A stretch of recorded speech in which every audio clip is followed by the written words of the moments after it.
Hi my dear friends, Prince സബർ എന്ന folk ടെയിലിൻ്റെ കണ്ടിന്യൂഷനാണ് ഈ വീഡിയോ. ഫസ്റ്റ് പാർട്ടിലെ വീഡിയോയിൽ നമ്മൾ കണ്ടായിരുന്നു രാജകുമാരി കിളികളുടെ സംഭാഷണം കേട്ടു. അപ്പോൾ ആ ഒരു വരി വെച്ചാണ് നമ്മളവിടെ അവസാനിപ്പിച്ചത്. ഇനി കഥയുടെ തുടർച്ച നമുക്ക് നോക്കാം. ഈ സംഭാഷണത്തിന് ശേഷം പക്ഷികൾ പറന്നുപോയി. സംഭാഷണം കേട്ട് രാജകുമാരി ധൈര്യം സംഭരിച്ചു. തനിക്ക് എന്ത് ചെയ്യാനാകും എന്ന് അവൾക്ക് പൂർണ്ണമായും മനസ്സിലായി. അവൾ പെട്ടെന്ന് എഴുന്നേറ്റ് മരത്തിൻ്റെ പുറം തൊലിയുടെ ഒരു നീണ്ട കഷ്ണം കത്തി ഉപയോഗിച്ച് കീറി മുറിച്ചു. ഒരു പരുക്കൻ ജോഡി ചെരുപ്പുകൾ നിർമ്മിച്ചു. കുറച്ച് നാരുകൾ ഉപയോഗിച്ച് അവളുടെ കാലിൽ കെട്ടി. പിന്നെ അവൾ തൻ്റെ ബാഗിൽ കൊണ്ടുപോകാൻ കഴിയുന്നത്ര പക്ഷിയുടെ വിസർജ്യം ശേഖരിച്ചു. അത് തോളിൽ തൂക്കി.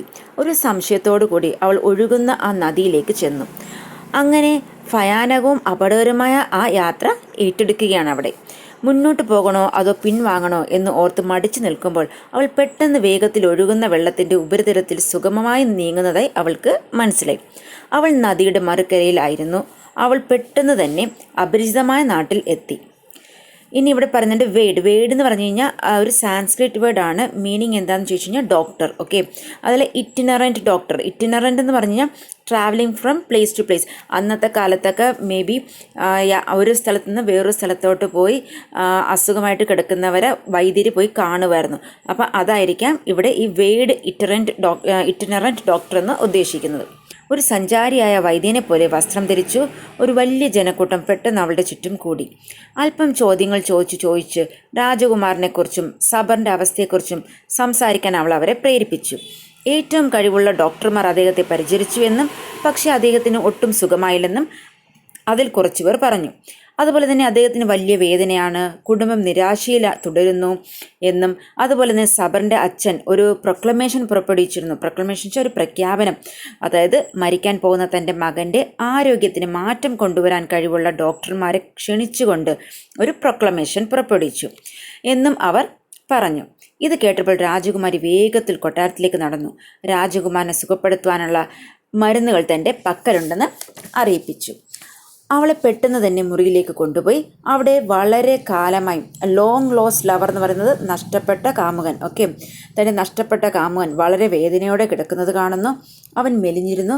അവൻ്റെ കണ്ണുകളിലെ വെളിച്ചം മങ്ങി. അവൾ ധീരതയോടെ ദാസന്മാരോട് മൃദുവായ ഒരു വെളുത്ത ഷീറ്റ് കൊണ്ടുവരാൻ ആജ്ഞാപിച്ചു. അവൾ അത് തറയിൽ വിരിച്ചു. പക്ഷിയുടെ കാഷ്ടം അതിൽ തുല്യമായി വിരിച്ചു. അത് രാജകുമാരൻ്റെ ശരീരത്തിലുടനീളം പൊതിഞ്ഞു. പിന്നെ അവൾ ഒരു തലയിണ അവൻ്റെ തലയ്ക്കടിയിൽ വെച്ച് അവൻ ഉറങ്ങുന്നതുവരെ അവന് മൃദുവായി തലോടി. അവൻ്റെ മാതാപിതാക്കൾ അത്ഭുതപ്പെടുകയും സന്തോഷിക്കുകയും ചെയ്തു. കാരണം രാജകുമാരൻ ദിവസങ്ങളോളം ഉറങ്ങിയിരുന്നില്ല. രാജകുമാരി അവൻ്റെ കട്ടിലിനരിയിലിരുന്ന് അവൻ ഉറങ്ങുന്നത് നോക്കി. അവൻ കണ്ണു തുറന്നപ്പോൾ എന്ത് സംഭവിച്ചു? അത് അക്യൂട്ട് സഫറിങ് വാസ് ഗോൺ. അപ്പോൾ റിക്കവറിയായി. ഓക്കെ, മാസങ്ങളോളം നീണ്ടുനിന്ന വേദന പോയതായി തോന്നി. അവൻ ശാന്തനും ഉന്മേഷവാനുമായി കാണപ്പെട്ടു. തുടർന്ന് രാജകുമാരി ശരീരത്തിൽ നിന്നും ഷീറ്റ് നീക്കം ചെയ്തു. 100 കണക്കിന് ഗ്ലാസ് കഷ്ണങ്ങളും ധാരാളം ദുർഗന്ധവും കൊണ്ട് അത് മൂടപ്പെട്ടിരിക്കുന്നത് കണ്ട് എല്ലാവരും ഞെട്ടി. ചർമ്മത്തിൽ ഇപ്പോഴും മുറിവേറ്റതും പോറലുള്ളതുമായ രൂപങ്ങൾ ഉണ്ടായിരുന്നു. അങ്ങനെ രാജകുമാരി വീണ്ടും വിസർജ്യം പുരട്ടി. ഏതാനും മണിക്കൂറുകൾക്കുള്ളിൽ രാജകുമാരൻ എഴുന്നേറ്റ് നടക്കാൻ കഴിഞ്ഞു. ഈ അത്ഭുതകരമായ രോഗശാന്തിയിൽ മാതാപിതാക്കൾ അതിയായി സന്തോഷിച്ചു. രാജകുമാരി ഉള്ളിൽ സന്തോഷത്താൽ മതിമറന്നു. പക്ഷേ അവൾ തൻ്റെ യഥാർത്ഥ വികാരങ്ങളോ അവളുടെ ഐഡൻറ്റിറ്റിയോ മറയ്ക്കാനായിട്ട് വേണ്ടി ഷീ ഹാഡ് ടു പ്രിറ്റൻഡ്. അപ്പോൾ അതിനുവേണ്ടി എന്ത് ചെയ്തു? ഒരു ഡിസ്ഇൻട്രസ്റ്റഡ് ക്ലിനിക്കൽ ലുക്ക് ഭാവിച്ചു. ഈ ക്ലിനിക്കൽ ലുക്ക് എന്ന് പറയുമ്പോൾ പ്രൊഫഷണൽ ഡോക്ടറിനെ പോലത്തെ ഒരു ലുക്ക്. രാജകുമാരൻ്റെ പിതാവ് വൃദ്ധനായ രാജാവ് തീർച്ചയായും അവളെ ഒരു അലഞ്ഞു തിരിയുന്ന വൈദ്യനാണെന്ന് തന്നെ വിശ്വസിച്ചു. ആഗ്രഹിക്കുന്ന അത്ര സ്വർണം അവൻ അവൾക്ക് വാഗ്ദാനം ചെയ്തു. പക്ഷെ അവൾ ഒന്നും സ്വീകരിക്കാൻ വിസമ്മതിച്ചു. ഭൂമി, വീട്, അവളെ സമ്പന്നയാക്കുന്ന മറ്റു വസ്തുക്കൾ എന്നിവ സമ്മാനമായി നൽകി. പക്ഷെ രാജകുമാരി അതെല്ലാം നിരസിച്ചു. തൻ്റെ സേവനങ്ങൾക്ക് അവൾ ഒന്നും സ്വീകരിക്കുന്നില്ലെന്ന് അവൾ പറഞ്ഞു. പക്ഷെ അവൾക്ക് മെമൻറ്റോകൾ മതിയെന്നും പറഞ്ഞു. രാജകുമാരൻ്റെ വിരലിൽ നിന്നുള്ള മോതിരം, അവൻ സാധാരണയായി അവൻ്റെ അരികിൽ ധരിക്കുന്ന കത്തി, അവൻ്റെ കയ്യിലുള്ള പട്ടുതൂവാല. രാജകുമാരൻ ഉടൻ തന്നെ അവൾ ആവശ്യപ്പെട്ട 3 സാധനങ്ങൾ അവൾക്ക് നൽകി. അവൾ അവ ബാഗിലിട്ട് കിട്ടിയതിൽ തൃപ്തിയാണെന്നും പറഞ്ഞു. പിന്നെ അവൾ കൊട്ടാരം വിട്ടു. അത്ഭുതകരമായ ചെരുപ്പുകൾ നദി കടക്കാൻ അവളെ സഹായിച്ചു. കരയിലൂടെയുള്ള ഒരു നീണ്ട യാത്രയ്ക്ക് ശേഷം അവൾ സ്വന്തം കൊട്ടാരത്തിലെത്തി. അവൾ തൻ്റെ വേഷം മാറ്റി ഏറ്റവും മനോഹരമായ വസ്ത്രം ധരിച്ച് ഫാൻ എടുത്ത് വീശി രാജകുമാരനെ തൻ്റെ അടുത്തേക്ക് വിളിച്ചു. പ്രിൻസ് സബർ അവളുടെ അടുത്തേക്ക് വന്നു. പക്ഷേ അവൻ ദേഷ്യത്തിലായിരുന്നു. അവളെ നോക്കുക പോലും ചെയ്യാതെ അവൻ പറഞ്ഞു, ഇപ്പോൾ നിനക്ക് എന്നിൽ നിന്ന് എന്താണ് വേണ്ടുന്നത്? തീർച്ചയായും നിങ്ങളുടെ പ്രിയപ്പെട്ട സഹോദരിമാരുടെ കൂട്ടുകെട്ട് നിനക്ക് മതിയാവും.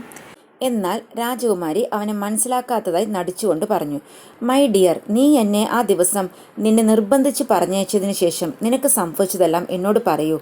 അന്ന് മുതൽ ഞാൻ വളരെ അസന്തുഷ്ടയാണ്. എൻ്റെ സഹോദരിമാരാരും എന്നെ സന്ദർശിച്ചിട്ടില്ല. അവർ നിന്നോട് ഇങ്ങനെ ചെയ്തതിന് ശേഷം ഞാൻ അവരുമായി ഒരു ബന്ധവും വേണ്ടെന്ന് തീരുമാനിച്ചു. ഞാൻ അവരെ ഇനി ഒരിക്കലും കാണില്ല. ഈ വാക്കുകൾ രാജകുമാരനെ സമാധാനിപ്പിച്ചു. തൻ്റെ രോഗത്തിൻ്റെ കഥ, മാസങ്ങളായി താൻ കഠിനമായ വേദന അനുഭവിച്ചതെങ്ങനെ, മരണത്തോടടുത്തപ്പോൾ എവിടെ നിന്നോ ഒരു അലഞ്ഞു തിരിയുന്ന വൈദ്യൻ പ്രത്യക്ഷപ്പെട്ട് ദുർഗന്ധം വമിക്കുന്ന വിസർജ്യം കൊണ്ട് അവനെ സുഖപ്പെടുത്തിയതെങ്ങനെ എന്നിവയെക്കുറിച്ച് അവൻ അവളോട് വിശദമായി പറഞ്ഞു. മഹാന്മാരായ ഡോക്ടർമാർക്ക് പോലും തോറ്റുപോയ ഇടത്തിൽ ഈ അലഞ്ഞു തിരിഞ്ഞു വന്ന സന്യാസി വിജയിച്ചു തൻ്റെ കർത്തവ്യത്തിലെന്നും പറഞ്ഞു. അതുപോലെ ആ മനുഷ്യനെ ഒരിക്കൽ കൂടി കാണുകയും അദ്ദേഹം തനിക്ക് വേണ്ടി ചെയ്ത എല്ലാത്തിനും ഒന്നുകൂടി നന്ദി പറയുകയും ചെയ്യണം എന്നുകൂടി കൂട്ടിച്ചേർത്തു. അദ്ദേഹം വളരെ സൗമ്യനായിരുന്നു. അദ്ദേഹത്തിൻ്റെ കൈകളിൽ മാന്ത്രികത ഉണ്ടായിരുന്നു. എന്നെ ആശ്വസിപ്പിക്കുകയും സുഖപ്പെടുത്തുകയും ചെയ്തുകൊണ്ട് അദ്ദേഹം എൻ്റെ ഹൃദയം പൂർണ്ണമായും കീഴടക്കി. പക്ഷേ അദ്ദേഹം എന്നെ പരിചരിക്കാൻ മാത്രമാണ് വന്നതെന്ന് തോന്നുന്നു. എൻ്റെ മോതിരം, എൻ്റെ കത്തി, എൻ്റെ തൂവാല എന്നിവയല്ലാതെ മറ്റൊന്നും അദ്ദേഹം സ്വീകരിച്ചില്ല. കുറച്ച് കളിയാക്കലുകൾക്ക് ശേഷം രാജകുമാരി തന്ത്രപൂർവ്വം മോതിരം, കത്തി, തൂവാല എന്നിവ ഓരോന്നായി പുറത്തെടുത്ത് രാജകുമാരനോട് ചോദിച്ചു, മൈ ഡിയർ, നിന്നെ സുഖപ്പെടുത്തിയ അലഞ്ഞുതിരിഞ്ഞു നടക്കുന്ന വൈദ്യൻ നീ നൽകിയ 3 സാധനങ്ങൾ ഇവയാണോ? രാജകുമാരൻ അവയെല്ലാം പെട്ടെന്ന് തിരിച്ചറിഞ്ഞു. അവ എവിടെ നിന്നാണ് കിട്ടിയതെന്ന് അവളോട് ചോദിച്ചു. ആ വൈദ്യനെ അവൾക്കറിയാമോ എന്നും ചോദിച്ചു. അവൾ പറഞ്ഞു, തീർച്ചയായും. അവൾ അവന് ആ വീടിൻ്റെ വേഷം, ചെരുപ്പുകൾ കാണിച്ചു കൊടുത്തു. പിന്നെ അവൾ തൻ്റെ കഥ പറഞ്ഞു. അതായത് തൻ്റെ തിരച്ചിൽ, മരത്തിലെ പക്ഷികൾ, നദി കടക്കാൻ സഹായിച്ച ചെരുപ്പുകൾ, സുഖപ്പെടുത്താൻ സഹായിച്ച പക്ഷിയുടെ കാഷ്ടം എന്നിവയെക്കുറിച്ചും പറഞ്ഞു. തീർച്ചയായും രാജകുമാരൻ തൻ്റെ കാതുകളെ വിശ്വസിക്കാൻ കഴിഞ്ഞില്ല. പക്ഷേ തൻ്റെ പ്രിയപ്പെട്ട രാജകുമാരിയോടാണ് താൻ തൻ്റെ ജീവന് കടപ്പെട്ടിരിക്കുന്നതെന്ന് മനസ്സിലാക്കിയപ്പോൾ അവൻ്റെ സന്തോഷത്തിന് അതിരുകളില്ലായിരുന്നു. അവൻ അവളെ കെട്ടിപ്പിടിച്ച് ചുംബിച്ചു. അവളോട് നന്ദി പറഞ്ഞു. കുറച്ച് ദിവസങ്ങൾക്ക് ശേഷം അവൻ അവളെ സ്വന്തം നാട്ടിലേക്ക് കൊണ്ടുപോയി. തനിക്ക് തൻ്റെ ജീവിതവും തൻ്റെ മാതാപിതാക്കൾക്ക് അവരുടെ ഏക മകനെയും തിരികെ നൽകിയ അലഞ്ഞു തിരിയുന്ന വീടിനെ മാതാപിതാക്കൾക്ക് പരിചയപ്പെടുത്തി.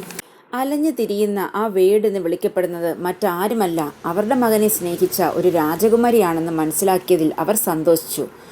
ഉടനെ അവർ അവരുടെ വിവാഹത്തിനുള്ള ഗംഭീരമായ ഒരുക്കങ്ങൾ നടത്താൻ തുടങ്ങി. വൃദ്ധനായ രാജാവ് എല്ലാ അയൽ രാജാക്കന്മാർക്കും പ്രഭുക്കന്മാർക്കും ക്ഷണക്കത്തയച്ചു. ക്ഷണം സ്വീകരിച്ചവരിൽ തീർച്ചയായും രാജകുമാരിയുടെ പിതാവും ഉണ്ടായിരുന്നു. രാജകുമാരൻ സബറിൻ്റെ അഭ്യർത്ഥന പ്രകാരം സുൽത്താനെ പ്രത്യേകം ക്ഷണിച്ചിരുന്നു. വിവാഹത്തിന് ശേഷം സബർ രാജകുമാരൻ്റെ പിതാവ് ഒരു വലിയ ദർബാർ നടത്തി. അതിൽ അദ്ദേഹം എല്ലാ രാജകീയ അതിഥികളെയും നവദമ്പതികൾക്ക് പരിചയപ്പെടുത്തി. സുൽത്താൻ്റെ ഊഴമെത്തിയപ്പോൾ വധു താൻ നാടുകടത്തിയ സ്വന്തം മകളാണെന്ന് കണ്ട് അദ്ദേഹം അത്ഭുതപ്പെട്ടു. രാജകുമാരി സുൽത്താൻ്റെ കാൽക്കൽ വീണു അവളോട് ക്ഷമിക്കണമെന്ന് ആവശ്യപ്പെട്ടു. മോശം പെരുമാറ്റവും നാടുകടത്തലും ഉണ്ടായിരുന്നിട്ടും തനിക്ക് ഈ സന്തോഷം കൊണ്ടു തന്നത് സ്വന്തം കിസ്മത്ത് ആണെന്ന് അവൾ സുൽത്താന് തെളിയിച്ചുവെന്ന് അവൾ പ്രതീക്ഷിച്ചു. സംഭവ വികാസങ്ങളുടെ ശക്തി സുൽത്താനെ വല്ലാതെ അത്ഭുതപ്പെടുത്തി. സുൽത്താൻ മകളെ എഴുന്നേൽപ്പിച്ചു, കെട്ടിപ്പിടിച്ചു.